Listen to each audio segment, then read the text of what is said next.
around. Just a few more minutes, we're wrapping up here. And at the end, the folks from the League of Conservation Builders would like to take a picture of everybody out in the foyer there, so please stick around for that event. My name is Erik. I'm the Executive Director of the South River Federation, a local watershed organization based here out of Annapolis.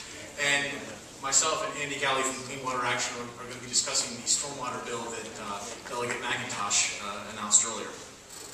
The miserable health of the Chesapeake Bay isn't news to anyone who's sitting in this room, but it might come as some surprise that the only areas in which pollution to the bay are growing are the heavily urbanized portions of the watershed. Much of this is the result of urban stormwater runoff, and since much of the state has been developed in the era before stormwater controls were present, and the rest of the state that's been developed has a patchwork of more or less functioning measures aimed at partial treatment.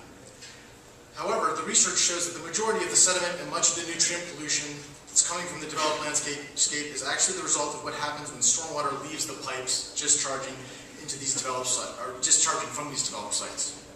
If you haven't before, I'd like to encourage you to trace the path where the stormwater pipes from your community give way to the natural landscape. Park on the side of the road, wander down 50 or 60 feet into the woods, and see where these pipes have blown out cavernous outfalls below where they discharge, where they are in some cases dangling in the air because the soil around them has been evacuated of your local stream or creek and eventually into the Chesapeake Bay. One example locally is the Anne Arundel County Department of Public Works just finished up a project over on Gingerville Creek. Over 3,000 cubic yards of sediment had been blown out of the ravine as a result of poor stormwater management, and it took them 8 to 10 years to get around to getting to that project because they just simply didn't have the funds. I told the Director of Public Works after the project was completed, you're doing 1 or 2 of these projects a year. It was a $300,000 project.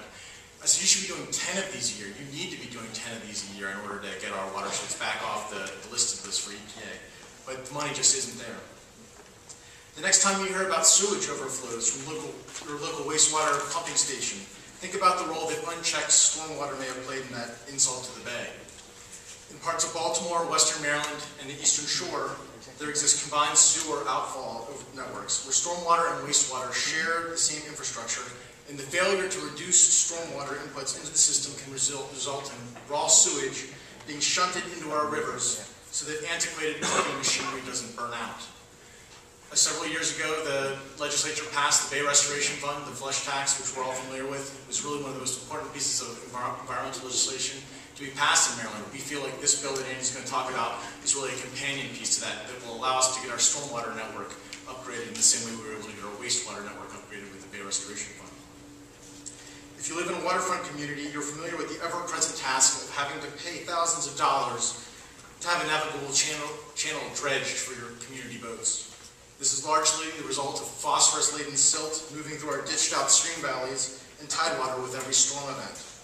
Did you know that the Anacostia was once navigable to Bladensburg and that the Patuxent was once navigable to Laurel? But as a result of poor land use practices, stormwater on the agricultural landscape during the past couple hundred years, those rivers have filled in with silt and are no longer so navigable. We can't talk these problems away by describing how much we care about the Chesapeake. The only way that we can begin to tackle these problems is by giving the cities and counties the fiscal tools to address them head-on. In the absence of those tools, local jurisdictions in the state could become subject to some very serious consequences from the EPA for violations of the Clean Water Act. As you're probably aware, the state currently has a $2 billion structural deficit. This, and the fact that it's election year, have led some to ask, is this the right time for a bill that creates new fees? To those folks I say, we have a $20 billion backlog of stormwater infrastructure projects right now in the Chesapeake Bay is in free fall decline. The best time to have done this was 20 years ago. The second best time is now. We can't afford to wait any longer.